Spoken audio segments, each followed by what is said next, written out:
is a dog. Okay, let's hear a clip. Hey, Liz, what's up? Time is up, Trey. Is he coming out or not? It's not looking good. I mean, he's really depressed. Why? Come in. Park the negativity outside, and I'll show you why.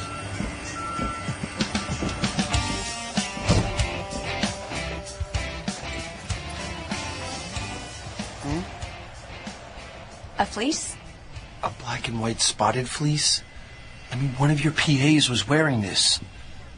So what? It reminds him of the girl that broke his heart, is so what? And now he's in there, and he can't think of anything else. Trey, the director's furious. The weather's getting dicey, and the plane's been sitting on the runway, idling, for hours. It's his last skydiving shot, Trey. There must be something that I can do.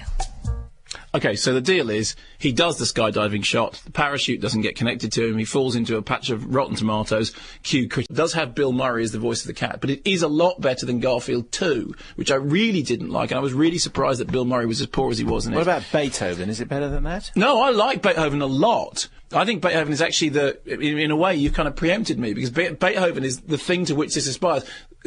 Beethoven is genuinely funny for kids and for adults alike. It's not as tough or as gritty as that Greyfriars Bobby remake, which was done quite recently, which did have, death and pestilence and hardship in it. And it's not as, well done and nicely crafted as that Charles Sturridge remake of Lassie that was done recently, which had Samantha Morton and Peter O'Toole and those kind of people in it. But it's not completely without appeal. I mean, the thing I kept thinking was, if you're a 6 or 7 year old kid and you like dogs and you like stories about kids and dogs and you don't want to be offended, is there anything in it that's going to be a problem? Well, not really. I mean, the PG certificate says contains mild language, firefighting danger and crude humour. Now, the crude humour is that there's just endless stuff about doggy farts.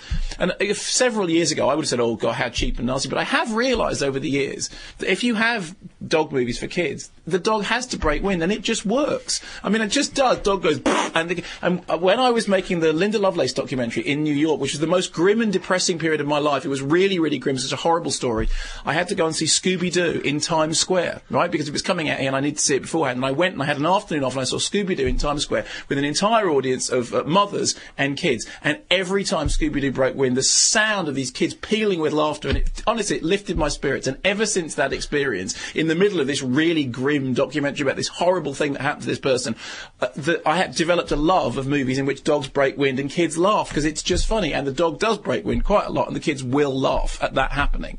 That said, the dialogue is terribly badly done, and it's not going to be memorable in the way that a movie like Beethoven would have been had you not stolen my thunder by bringing that up about 2 or 3 minutes ago. It seemed an obvious comparison. No, it didn't seem an obvious comparison, because I only arrived at the end of my list and I went, oh, good, and Beethoven, I must remember that. And then, of course, you went and did it.